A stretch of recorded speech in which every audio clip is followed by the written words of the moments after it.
A woman in Colorado is accused of leaving her 2-year-old son in a parked car overnight in a snowstorm for at least 15 hours, and the temperatures that night were -8 degrees.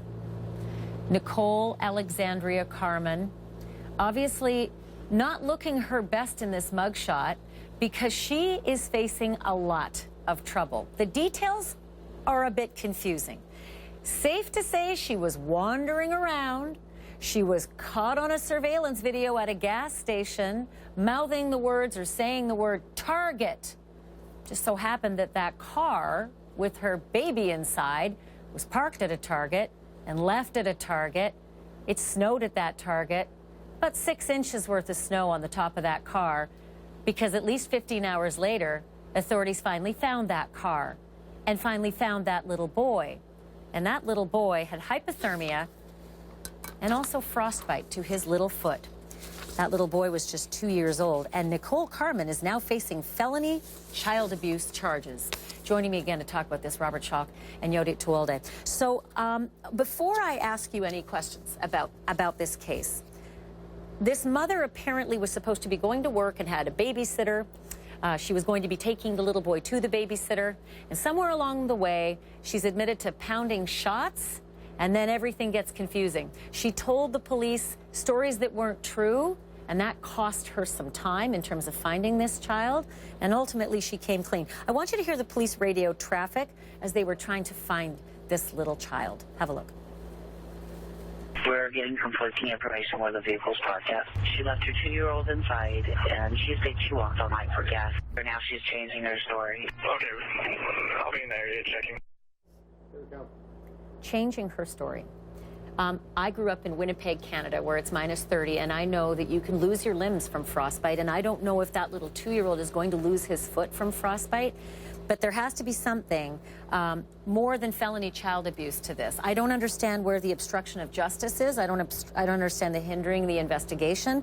How about making false statements? Are they just waiting to charge this? Well, again, you're going to be using the system. You have to hope that the criminal system and the family court system can work hand in hand. Luckily, we have a family court system where the child will be placed with a foster parent or a trusted relative, and that this individual gets the help that she needs. She did 6 shots of vodka, is wandering around the streets, can't find her child, and he almost dies. They said that she did 6 shots of vodka. I don't know how many She looks shots. like she did 6 shots of vodka, at least. I'm not sure if it was just 6 shots of vodka. Right. And I don't know about the obstructing of justice part, only because I think she actually was intoxicated and had no idea what was actually happening, how she was without a car, how she was without her son. I believe that she actually was intoxicated. And what's so sad about this case, it's a little different than the other cases that we've heard about this year, where parents just forgot their son or daughter in a car for a few hours because they were so busy working 2 to 3 jobs. This woman I'm not so sure. was drinking. I gotta say, I'm not so sure. She said to the police she was in an accident and that she couldn't remember where she left her car. And then she said she was going for gasoline for the car. I don't think she remembered. She went to the babysitter the next day and said, hey, let me pick up my son, and had to be reminded that you never dropped your son off. There's a deliberate changing of the story. And in changing of the story, she shows that intent to try to mislead them, which is to make your point, Ashley, of she's hindering the prosecution because she knows that she's in trouble. I want you to hear this, this moment where the police talk about finding this little 2-year-old in that. By the way, the car was covered in 6 inches of snow. That may have saved that child's life. That may have insulated the car from -8 degrees overnight and actually kept the temperature at a livable but hypothermic level. Here's what the police said when they found the baby. Vehicle and child have been located. Medics, there's a kid in here, he's crying. She's having problems, apparently. She's changing her story. She seemed to be in a lot of distress, or has he got enough time for medical? He's cold. I'm going to put him in my car and make that assessment right now. Get him here as fast as you can. He's cold. That's an understatement. So this babysitter business, she shows up at the babysitter the next day. Where's my kid? Babysitter says, you never dropped your kid here. That woman's name is Carla Begano, and she was interviewed about what this mother is like. And this might surprise you. I want you to hear what she has to say about this mother. Take a look.